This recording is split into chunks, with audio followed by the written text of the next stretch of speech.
ஒளி ஒளியில் அப்படியே சூரியனை போல, சூரியனுடைய மகன் அல்லவா, சூரியனை போல மின்னுகின்றது அந்த குழந்தை. இவருக்கு இதற்கு முன்னாலேயே இந்த தம்பதிகளுக்கு குழந்தை இல்லை, குழந்தைக்காக தவம் இருக்கிறார்கள்.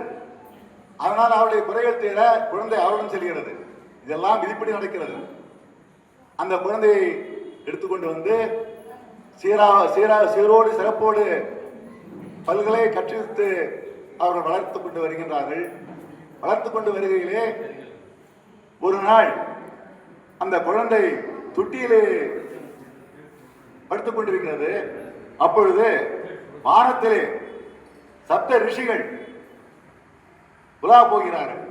அப்படி போகும் பொழுது அந்த குழந்தையை பார்த்து, இந்த குழந்தை சூரியனுடைய குழந்தை எப்படி ஒளி வீசி திகழ்கிறது பார்த்தாயா என்று அவர்களுக்குள் பேசுகின்றார்கள். அவர்கள் பேசுவதை பார்த்த அந்த கர்ணனா என்ற குழந்தை நம்மிடம் ஏதோ கேட்கிறார்கள் என்று நினைத்துக் கொண்டு, குழந்தையா இருந்தாலும் கூட தன்னுடைய நெற்றி சுட்டியை கயற்றி அவர்களுக்கு வீசுகிறார். அப்பொழுது அந்த கர்ணனுடைய கொடையானது அந்த குழந்தை பருவத்திலேயே ஆரம்பிக்கிறது. எந்த ஒரு பழக்கமும் வற்புறுத்தி இல்லாமல் யதார்த்தமாக பிறவியோடு வருகின்ற குணம் ஒரு சிறப்பான குணமாக இருக்கிறது. அது கடைசி வரை அவனுக்கு நம் எல்லோருக்கும் உதவி செய்ய வேண்டும், கருணை புரிய வேண்டும், மலராக இருக்க வேண்டும் என்று அந்த கர்ணன் நினைக்கின்றான். அப்படி இருக்கும் பொழுது ஒரு நாள் கர்ணனும் அர்ஜுனன் இரண்டாவதாக கர்ணன் பிறந்த பிறகு அந்த குந்தி தேவிக்கு ஒரு சுயம்பரம் நடக்கிறது. அந்த சுயம்பரம் நடக்கும் பொழுது பல்வேறு நாட்டு தேச மன்னர்களும் வருகிறார்கள்.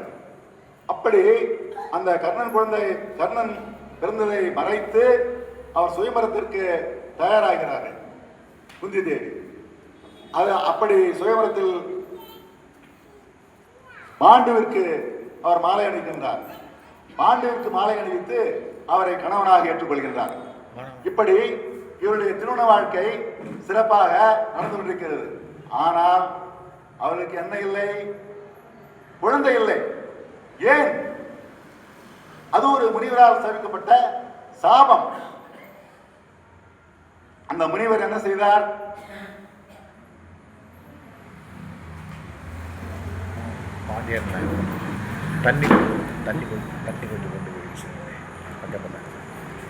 கிந்தக முனிவர், அவர் பெயர் கிந்தக முனிவர். அந்த முனிவர் தன்னுடைய மனைவியோடு மான் ரூபத்தில் இன்பம் துய்த்துக் கொண்டிருந்தார்.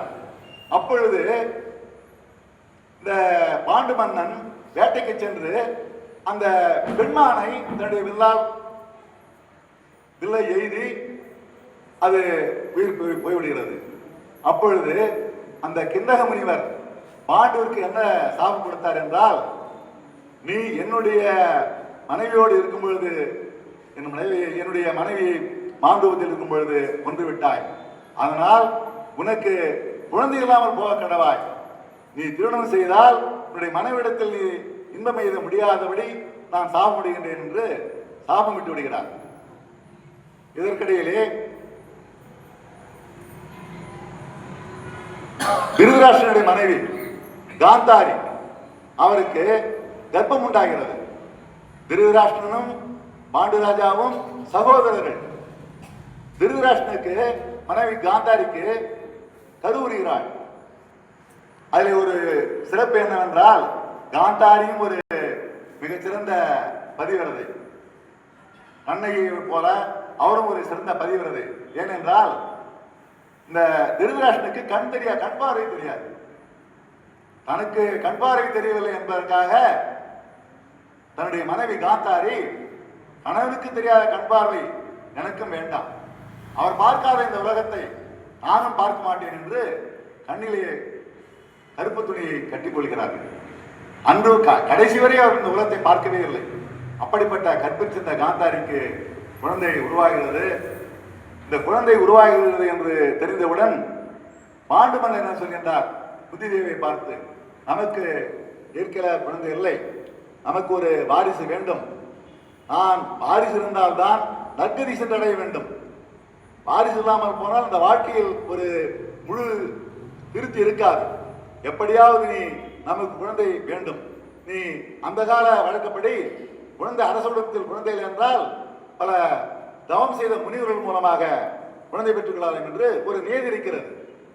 அப்படியே இருக்கும் பொழுது தன்னுடைய கணவனே இப்படி சொல்கிறாரே என்று நீங்கள் இப்படி சொல்லலாமா என்று கேட்டதற்கு, நீ செய்துதான் ஆக வேண்டும், இது அரச குடும்பங்களில் இருக்கின்ற நியதி, நான் புதிதாக சொல்லவில்லை என்று வற்புறுத்தும் பொழுது, சரி எனக்கு 4 வருடங்கள் கொடுத்திருக்கிறார் துர்வாச முனிவர், அதன் மூலமாக நான் 4 குழந்தை பெற முடியும் என்று சொல்லுகின்றார். அப்பொழுது கூட நான் இதற்கு முன்னதாகவே இந்த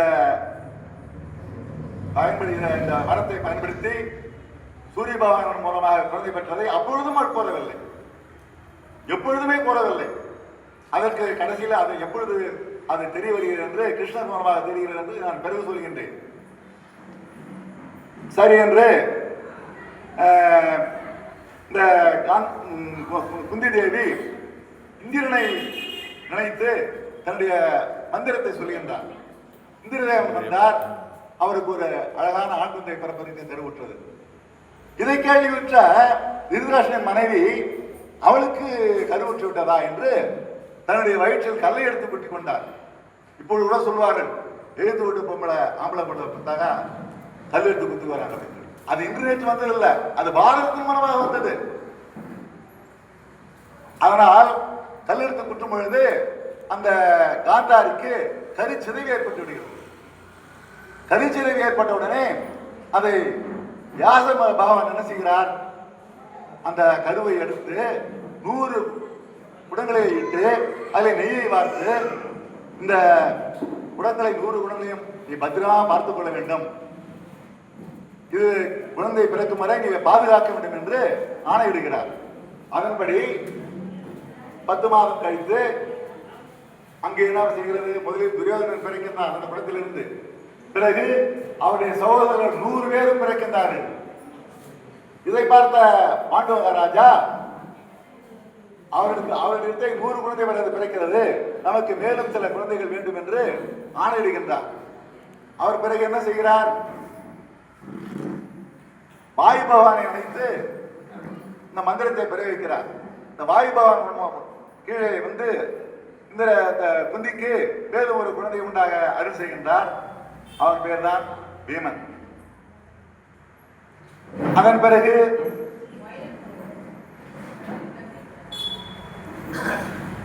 அஸ்வினி தேவரை நினைத்து அஸ்வினி தேவர்கள் 20, அந்த 20 ஒருவராகி குந்தி தேவிக்கு நகுலன் சகாதேவன் என்று 2 குழந்தைகள் பிறக்கிறது.